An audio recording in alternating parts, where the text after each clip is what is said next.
नमस्कार साथियों।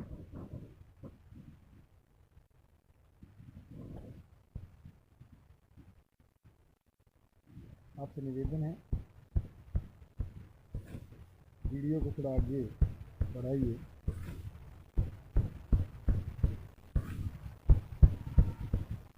आज का विषय बड़ा इंटरेस्टिंग है, जिसके आधार पर ये पूरी दुनिया कंट्रोल हो रही है, जिसे यहाँ विकास का मुख्य मापदंड धर्मों का मुख्य आधार कहा जा रहा है। आज दिल कर रहा है कि इस पर एक बार चर्चा हो जाए कि क्या वास्तव में जो है वही दिखाया जा रहा है, या जो दिखाया जा रहा है क्या वास्तव में वही है, या जो दिखाया जा रहा है और जो है वो दोनों अलग अलग।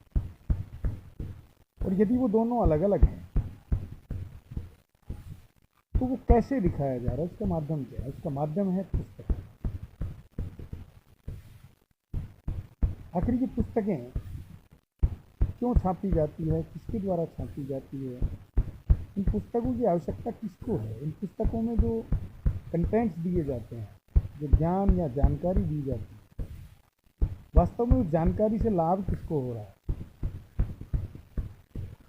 ये आप सब देख रहे हैं कि जितनी भी किताबें छप रही हैं, चाहे वो कानून की किताबें हों, चाहे वो धर्म की किताबें हों, चाहे वो पाठ्यक्रम हो, चाहे वो रिसर्च हो, चाहे विज्ञान की हो, नागरिक शास्त्र हो, इतिहास हो, वर्तमान हो, जितनी भी पुस्तकें छप रही हैं, वास्तव में उस पुस्तकों का समाज को क्या लाभ मिल रहा है, भविष्य में क्या मिल सकता है, जब इस चीज़ पर वर्तमान में देखते हैं तो हमें कैसा दिख रहा है? जो आज के दिन में भयावह स्थितियाँ चल रही है, इसमें किताबों का क्या योगदान है, और भविष्य में भी यदि ये किताबें चलती रहीं तो क्या योगदान होगा? आज इस पर एक स्वस्थ चर्चा करने का दिल कर रहा है, इसलिए टाइटल रखा है किताबें षड्यंत्र या सत्य। क्योंकि जो ज्ञान, जो जानकारी हम एक दूसरे को शेयर करते हैं, वो कहीं ना कहीं से, किसी न किसी किताब से, किसी न किसी फेसबुक या सोशल मीडिया, किसी भी व्यक्ति की वाल से, किसी धार्मिक संगठन से, किसी राजनीतिक संगठन से, किसी सरकारी संगठन से, किसी भी सामाजिक संगठन से, किताबों के जरिए हमें ये मिलती है। तो आखिर ये किताबें छपती क्यों हैं? सत्ता हमेशा जनता को अपनी मुट्ठी में रखना चाहती है। अब उसको मुट्ठी में रखने के लिए सत्ता जनता को उतनी जानकारी देती है जितनी जानकारी की सत्ता को आवश्यकता है। क्योंकि जिसे राजनीति कहा जाता है, वो राजनीति शास्त्र आचार्य चाणक्य, योगीराज श्री कृष्ण, राम जी, विदुर जी, यानी जितने भी सफल राजा हुए, उनके सलाहकार या वो स्वयं राजनीति और धर्म की जो परिभाषा देते हैं वो बड़ी इंटरेस्टिंग और समृद्धशाली। ऋषि का कार्य होता है जनता को काम का ज्ञान देना, और राजा का काम होता है हर किसी को काम देना। जब तक समाज का एक भी व्यक्ति यदि भूखा है तो राजा या ऋषि को भोजन करने का अधिकार नहीं है। ये धर्म और राजनीतिक शास्त्र दोनों कहते हैं, लेकिन वो किताबें यहाँ नहीं पढ़ाई जाती। जब तक प्रत्येक व्यक्ति के शरीर पर वातावरण के अनुसार पर्याप्त मात्रा में वस्त्र ना हो, तब तक राजा को और ऋषि को वस्त्र पहनने का अधिकार नहीं है।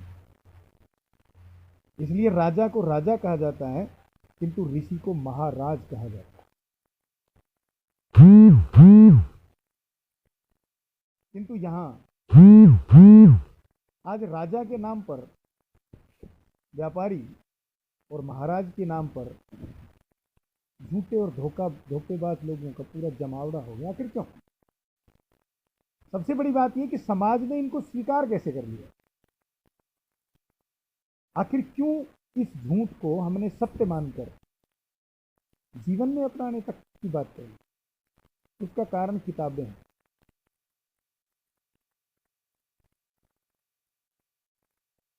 यदि धर्म और राजनीति का संबंध देखें तो जितने भी तथाकथित धार्मिक संगठन है, जब उनसे बात करते हैं तो कहते हैं कि राजनीति में हमारा कोई हिस्सा नहीं। लेकिन जब वास्तविकता की बात करते हैं तो धर्म राजनीति का अहम हिस्सा है। अब ये किस तरह से मॉडिफाई किया जाता है, हमें किस तरह से इनके चंगुल में फंसाया जाता है, आज इन किताबों पर बात करते हैं। तो सारी धार्मिक किताबें, या यूं कहें कि धर्म के नाम पर छपी हुई किताबें, एक बात कहती है जो कॉमन है, ईश्वर सबको सब कुछ देता है। भाई किसको देता है? सबको सब कुछ क्या देता है? ईश्वर की देन क्या है? रुपया, जबकि रुपया तो खुद एक कागज का पन्ना है।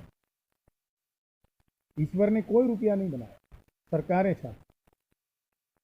किसी को नौकरी मिलती है तो कहती है कि भाई ईश्वर का प्रसाद है, ईश्वर के द्वारा उसे नौकरी मिली। भैया एक बात बताइए, यदि कोई भी व्यक्ति पुलिस में भर्ती हुआ, फौज में भर्ती हुआ, कोई भी व्यक्ति आईएएस बना, आईपीएस बना, पीसीएस बना, जज बना, या कहीं भी सरकारी कर्मचारी घोषित हुआ, भर्ती हुआ, तो वो रिक्वायरमेंट ईश्वर की है या सरकार की?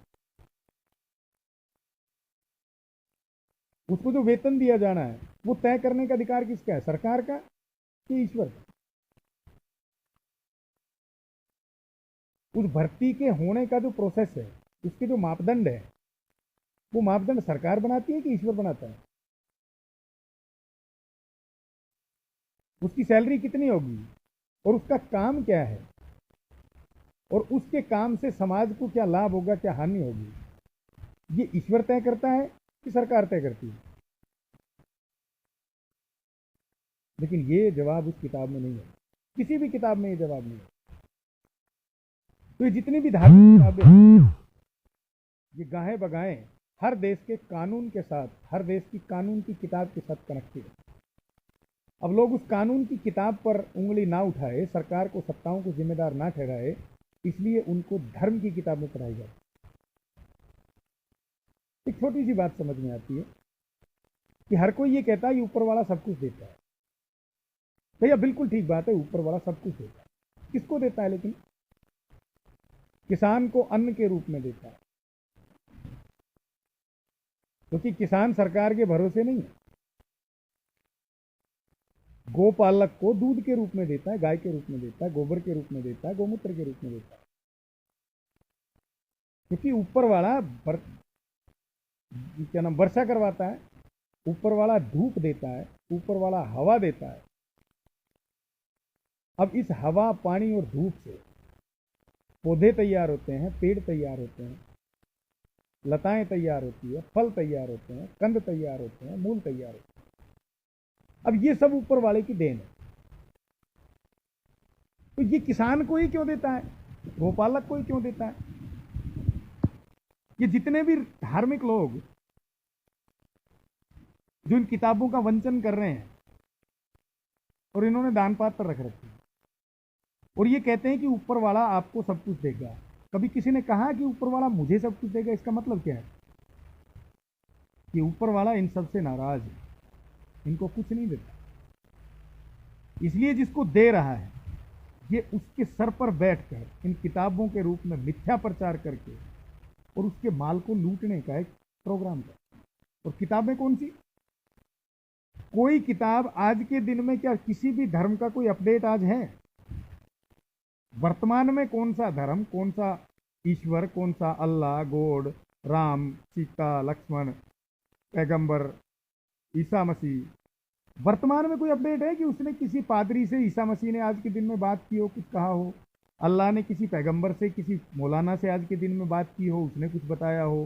किसी पंडित को या किसी साधु को आज के दिन में किसी ने कुछ कहा हो, कोई अपडेट है? नहीं है। वही सैकड़ों साल पुरानी, हजारों साल पुरानी बातें, ऐसा कहा था, ऐसा हुआ था, ऐसा हुआ था। भैया एक बात बताइए, रोटी आज चाहिए या हजारों साल पहले की खाई हुई काम आ जाएगी?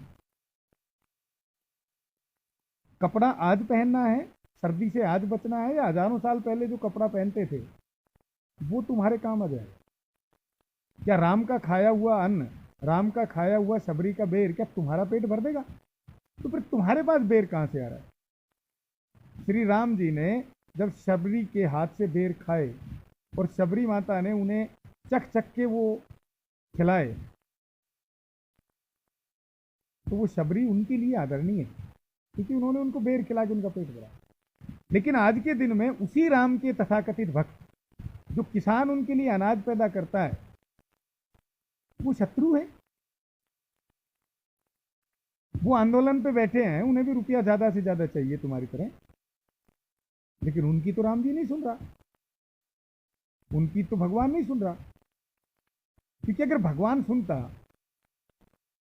तो संसद में बिल पास हो जाता। क्यों? क्योंकि भगवान अगर सुनता तो फिर राजा क्या कर रहे? तो आखिर ये भगवान, ये अल्लाह, ये गॉड, ये मनुष्य के लिए या सामान्य व्यक्ति के लिए करते क्या है? भाई जितने भी मैसेंजर हैं, जितने भी बाबा हैं, जितने भी मौलाना हैं, जितने भी पादरी हैं, जितने भी ग्रंथी हैं, क्या उनके लिए आज के दिन में कोई ईश्वर कुछ कर रहा है?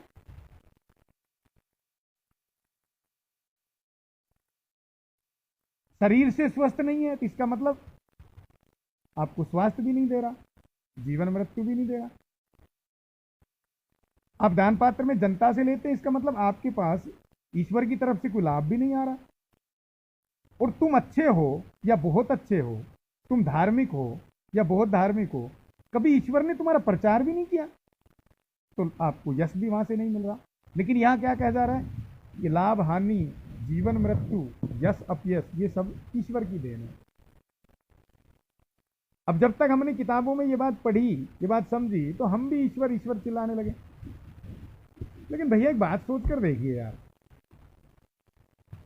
ईश्वर जन्म देता है, प्रकृति जन्म, यदि भगवान को यानी प्रकृति को ईश्वर मान भी लिया जाए तो प्राकृतिक तरीके से मनुष्य का जन्म होता है, स्त्री और पुरुष का मिलन होता है, उससे गर्भधारण होता है और उससे एक शिशु का जन्म होता है। यहां तक तो ठीक है, किंतु जीवन भी उसे ईश्वर देता है। तो भैया फिर सोचना पड़ेगा ये ईश्वर कौन है? क्योंकि अगर जीवन ईश्वर ही देता है तो उसको जिंदा रखने का काम, उसको जीवित रखने का काम करता कौन है? कौन करता है? सबसे पहले उसकी मां करती है, जो उसे अपना दूध पिलाती। किंतु उस मां के शरीर में दूध कहां से बनता है? जब वो भोजन खाती है। तो फिर यदि वो मां स्वयं भोजन पैदा करती है, किसान की पत्नी है, तो वो स्वयं ईश्वर है।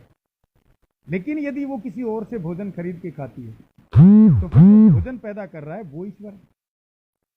उसके बाद वो लड़का बड़ा होता है, बच्चा बड़ा होता है।